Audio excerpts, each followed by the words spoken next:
Hi everyone, welcome back to Cert Prep. If you're preparing for the AWS Solutions Architect Associate exam, you're in the right place. Today, we're kicking off a video series on AWS storage options. In this series, we'll dive deep into the various storage services AWS offers, helping you understand their features and use cases. In this first part, we'll focus on Amazon S3, quickly review the different storage options. Let's look into them in more details.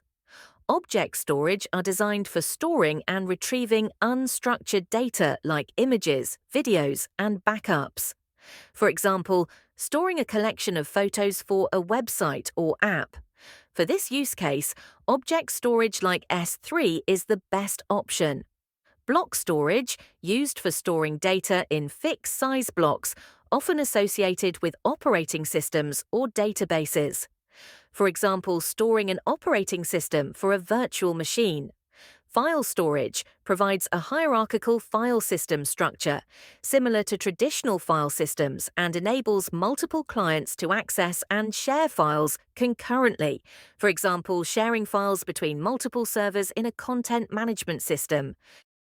Understanding these categories with simple examples will help us better match AWS storage services to specific use cases. First up, Amazon's Simple Storage Service, or S3. S3 is an object storage service that offers scalability, data availability, security, and performance. It's perfect for storing large amounts of unstructured data, such as images, videos, or backups.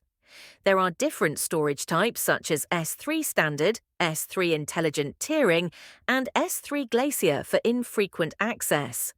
S3 is used for backup and restore, big data analytics, and serving static website content. S3 has some key features such as versioning, encryption, and bucket policies for access control. Remember, S3 is highly durable with 11 nines of durability. This is crucial for ensuring your data's integrity over time.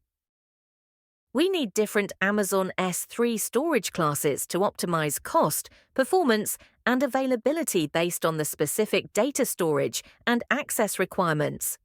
Each storage class is designed for particular use cases, offering flexibility to store data efficiently without overpaying for resources you don't need. For example, some customers actively use the stored data, so they need frequent access to the data, while another customer might only want to save older transaction logs for future use. S3 provides scalable object storage with multiple storage classes for varying data access needs. Let's see each option. S3. Standard is the default storage class with high durability, availability, and low latency. Designed for frequently accessed data, it is suitable for active, frequently accessed data like websites, mobile applications, and content distribution. It has higher cost per gigabyte compared to other classes, as it's optimized for high access. S3 Intelligent Tiering automatically moves data between access tiers, frequent and infrequent access, based on usage patterns with no retrieval fees. It is best for data with unpredictable or changing access patterns where you want to optimize costs without managing storage class transitions manually. Higher than standard for infrequent access, but saves costs by automatically moving data to lower cost storage when it's less accessed. S3 Standard IA, infrequent access, is a lower cost storage class for data that is accessed less frequently but requires quick access when needed. It is suitable for infrequently accessed data that must be immediately available, such as backups or disaster recovery data. Lower storage cost than standard, with an additional retrieval fee per gigabyte when data is accessed. S3 One Zone IA is like standard IA, but stored in a single availability zone instead of across multiple zones. It is ideal for infrequently accessed data that doesn't require high availability or multi-zone redundancy, EARG, backups of non-critical data. Lower than standard IA, but with a single AZ storage risk. S3 Glacier is the low-cost storage for data archiving, with retrieval times ranging from minutes to hours, depending on retrieval type, expedited, standard, or bulk. It is suitable for archival data that is rarely accessed and can tolerate retrieval delays. Very low cost per gigabyte.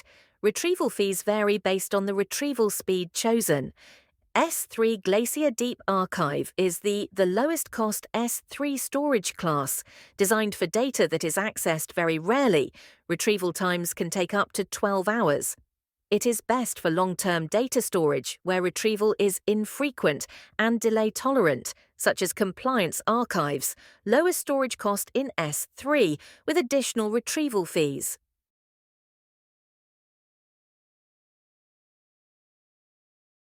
Now imagine you run a document collaboration platform and a user accidentally overwrites a critical document while uploading a new version. You want to avoid that in the future. What are you going to do? You will use S3 versioning. Versioning in S3 allows you to keep multiple versions of an object in the same bucket. This is incredibly useful for data protection and recovery. Here are the key points. Every time you upload an object with the same key, S3 saves it as a new version instead of overwriting the old one. Protecting against accidental deletes or overwrites. Versioning can be enabled at the bucket level and is irreversible once turned on. While versioning helps with recovery, it can increase storage costs as older versions are retained until manually deleted or transitioned. Let's say you want to automatically transition daily log files stored in S3 Standard to S3 Glacier after 90 days to reduce costs while retaining them for compliance purposes. How can you do it? You can achieve this by configuring an S3 lifecycle policy. Lifecycle policies allow you to automatically transition objects between storage classes or delete them based on age or other rules, which can help reduce costs over time. Steps to configure. Access the S3 bucket lifecycle configuration in the console. Create a new lifecycle rule, e.g., archive old files. Define transition actions, transition to standard IA, move objects after 30 days of inactivity, move to Glacier or Deep Archive, specify a time for long-term storage, define expiration actions, delete objects after a set period, e.g., 365 days, review and save. Let's say you want to restrict access to an S3 bucket, so only users from your corporate network with a specific IP range can download files while blocking access from the public internet. How can you do it? You can achieve this by creating an S3 bucket policy that allows access only from the specified IP range using the condition element with the IP address condition key. This ensures secure access control and prevents unauthorized downloads. Bucket policies define access permissions for your S3 buckets at a granular level. Here's what you need to know, what they are. JSON-based policies specifying who can access the bucket and under what conditions. Allowing access to specific IAM users or roles. Enabling public read access for a static website hosted on S3, restricting access to certain IP addresses or VPC endpoints. As three bucket policies interact with IAM policies and service control policies, SCPs apply at the organization level, setting maximum boundaries for permissions. SCPs apply at the AWS organization level and set the maximum boundary for what actions accounts users and roles can perform. If an SCP denies S3 delete object for all accounts in an organization, no user or role in that organization can delete objects, regardless of their IAM or bucket policy. IAM policies grant or deny access at the user or role level. IAM policies are attached to users, groups, or roles and define their permissions for AWS resources, including S3. If an IAM policy grants S3 put object permission, but the SCP does not explicitly allow it, the action will be denied. Bucket policies define resource level permissions. Bucket policies are resource-based policies applied directly to an S3 bucket.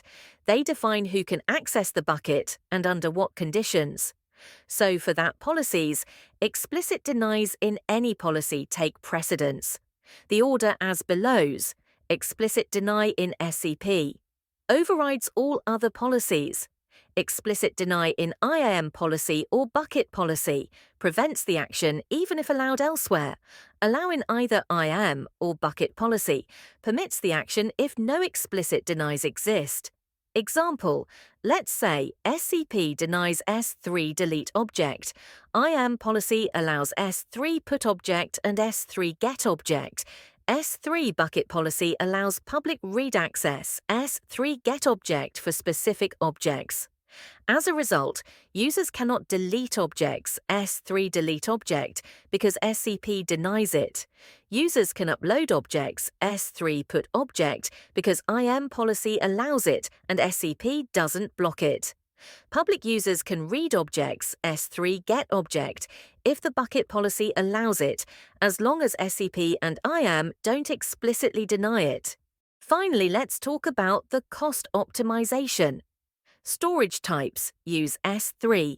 Standard for active, frequently accessed data and transition older data to cost-effective classes like S3 Glacier or Glacier Deep Archive for archival purposes. Enable lifecycle policies to automate transitions based on data age, such as moving infrequently accessed data to standard IA after 30 days and archiving to Glacier after 180 days. Inbound and outbound traffic. Inbound data transfers to S3 are free, so compress and optimize files before upload to reduce storage costs. Outbound transfers to the internet are chargeable. Use CloudFront to cache frequently accessed data and minimize direct S3 retrieval costs. CloudFront versus S3 transfer acceleration. Use CloudFront for caching and fast delivery of content to end users, reducing repetitive retrievals from S3. Use S3 transfer acceleration to speed up uploads, downloads of large files from geographically distant locations, prioritizing performance over cost. This is the end of the first part of our AWS storage video series. Today, we covered Amazon S3, its storage classes, key features, lifecycle management, and cost optimization strategies. In the next video, we'll explore EBS and EFS. Don't forget to like, subscribe, and hit the notification bell so you don't miss it. Leave your questions about S3 in the comments, and I'll be happy to help. See you in the next video, and happy studying!